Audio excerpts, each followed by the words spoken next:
Assalamualaikum warahmatullahi wabarakatuh. Halo teman-teman semua, perkenalkan nama saya Afifah Nurmali Hidayah. Saya dari kelas 12 MIPA 2. Pada video kali ini, saya akan melakukan praktikum fisika terkait dengan salah satu materi dalam bab medan magnet. Ya, pada video kali ini saya akan melakukan percobaan Ørsted. Pada tahun 1819, Hans Christian Ørsted melakukan suatu eksperimen yang dikenal dengan nama eksperimen Ørsted. Pada eksperimen kali ini, Ørsted mengidentifikasi adanya hubungan antara kemagnetan dengan kelistrikan. Bunyi hukum Ørsted sendiri yaitu, jika muatan listrik mengalir melalui suatu kawat penghantar konduktor, maka di sekitar kawat penghantar tersebut akan menghasilkan medan magnet. Nah, untuk lebih jelasnya, yuk kita langsung ke percobaannya aja. Alat dan bahan yang dibutuhkan yaitu 1 buah papan jalan, 2 buah baterai 1,5 volt, 1 buah kompas, 1 buah kabel yang ujungnya telah dihubungkan dengan penjepit buaya, 1 buah dudukan untuk baterai, dan 1 buah lakban.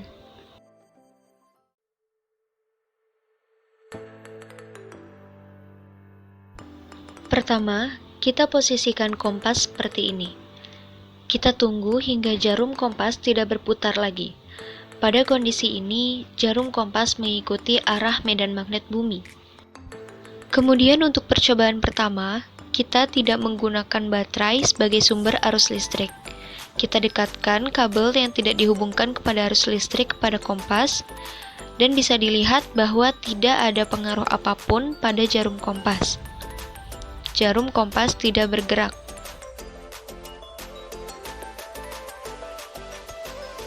Percobaan yang kedua, kita menggunakan 1 buah baterai. Pertama, kita posisikan kutub positif pada baterai searah dengan kutub utara pada kompas, sehingga arus akan mengalir dari utara ke selatan. Kita dekatkan kabel ke kompas, lalu kita hubungkan kedua ujung kabel ke kutub baterai. Dan lihat, jarum kompas menyimpang searah jarum jam atau ke arah kanan. Ketika dilepas akan kembali ke posisi semula, dan kemudian menyimpang lagi ke arah kanan atau timur.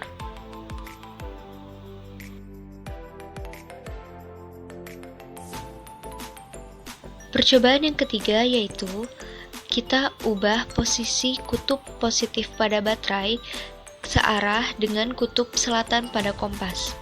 Kita letakkan pada dudukan, lalu kita dekatkan kabel ke kompas.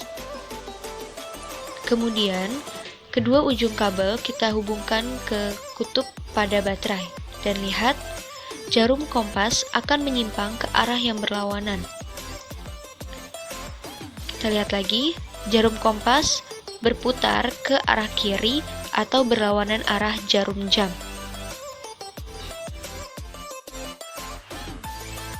Percobaan yang keempat, kita menggunakan 2 buah baterai yang telah dihubungkan dengan lakban.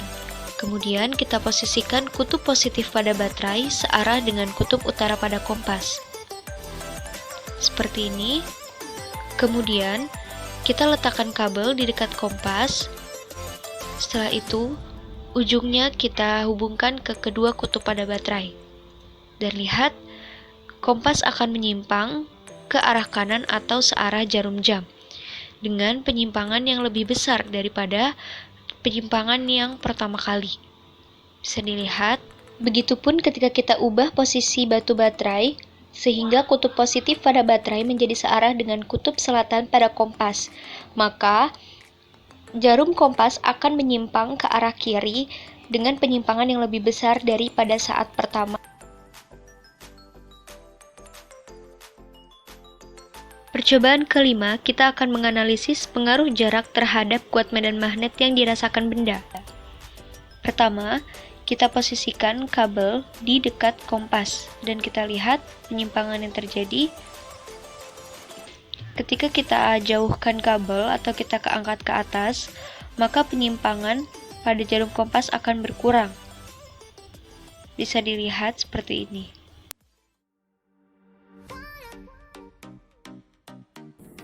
Nah teman-teman, dari hasil percobaan yang sudah kita lakukan tadi, kita bisa menarik 5 kesimpulan.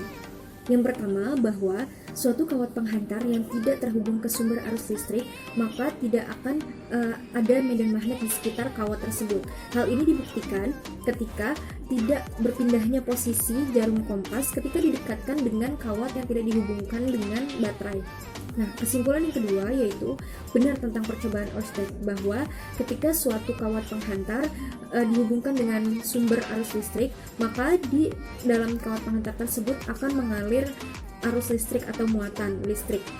Nah, kemudian di sekitar kawat berarus listrik tersebut akan terdapat medan magnet yang dimana ketika kita meletakkan suatu benda di sekitar kawat berarus tersebut, maka benda tersebut akan mendapat pengaruh dari medan magnet tersebut. Pada percobaan kali ini dibuktikan dengan menyimpangnya jarum kompas ketika didekatkan dengan kawat yang dihubungkan dengan baterai atau kabel yang dihubungkan dengan baterai. Kesimpulan yang ketiga yaitu bahwa arah penyimpangan jarum kompas akan dipengaruhi oleh arah arus listrik yang mengalir. Arus listrik mengalir dari potensial tinggi ke potensial yang lebih rendah atau dari kutub positif baterai ke kutub negatif baterai. Oleh karena itu, ketika kita memposisikan kutub positif pada baterai searah dengan kutub utara pada kompas, maka arus listrik akan mengalir dari utara ke selatan, sehingga jarum kompas akan menyimpang ke arah kanan atau searah jarum jam. Kemudian, ketika kita mengubah posisi dari kutub baterai, ketika kutub positif baterai searah dengan kutub selatan pada baterai, maka arus listrik akan mengalir dari selatan ke utara. Pada saat itu, jarum kompas menyimpang ke arah kiri atau berlawanan arah jarum jam. Nah, untuk mengetahui arah arus listrik dan medan magnet yang dihasilkan, kita bisa menggunakan kaidah tangan kanan. Ibu jari akan menunjukkan arah arus listrik yang dihasilkan, dan keempat jari yang lainnya akan menunjukkan arah medan magnet yang dihasilkan. Kesimpulan yang keempat yaitu bahwa semakin besar tegangan listrik yang dihasilkan, maka akan semakin besar arus listrik yang mengalir pada kawat tersebut, karena tegangan sebanding dengan arus listrik. Hal itu menyebabkan medan magnet yang dihasilkan lebih kuat. Hal ini dibuktikan ketika penyimpangan jarum kompas akan semakin besar ketika kita menggunakan 2 buah baterai dibanding dengan kita menggunakan 1 buah baterai. Kesimpulan yang kelima yaitu semakin jauh jarak antara kabel atau kawat dengan si kompas, dengan jarum kompas, maka penyimpangan jarum kompas tersebut akan semakin kecil, karena semakin jauh dari medan magnet, maka pengaruh yang dirasakan oleh benda tersebut juga akan semakin lemah, karena medan magnet yang dirasakan juga semakin lemah. Nah, baiklah teman-teman, selesai sudah pembahasan pada video kali ini. Mohon maaf atas segala kekurangannya.